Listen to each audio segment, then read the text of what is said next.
Les polluants de courte durée de vie dans l'atmosphère tels que le carbone noir et le méthane ont un effet sur le climat. Il faut donc une action rapide pour réduire ces polluants afin de ralentir le réchauffement de l'atmosphère d'ici 2050 de 0,5 degrés Celsius.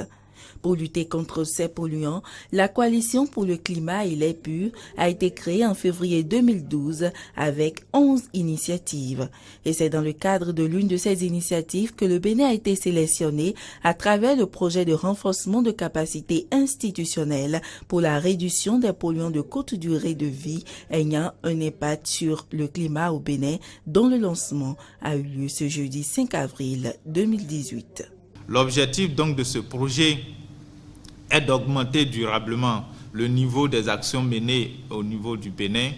pour réduire les SLCP en soutenant la coordination et l'intensification des activités de réduction des SLCP au niveau national. Cela doit s'effectuer par l'intégration de ces polluants dans les plans et politiques de développement. Le projet entend également accroître la capacité du gouvernement béninois à assister et à participer plus pleinement aux différentes activités et au processus de prise de décision de la CCAC, de la coalition et de ses initiatives.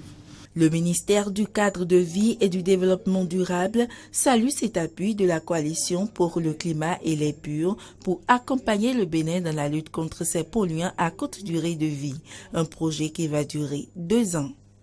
Réduire les émissions de ces polluants ne suffira pas à maintenir le niveau d'augmentation moyen de la température au cours du XXIe siècle en dessous du seuil des 2 degrés Celsius. Si d'importantes actions pour réduire les émissions de dioxyde de carbone ne sont pas menées en parallèle. J'en suis persuadé que la mise en œuvre du projet d'appui à la planification nationale d'action pour la réduction des polluants de courte durée de vie ayant un effet sur le climat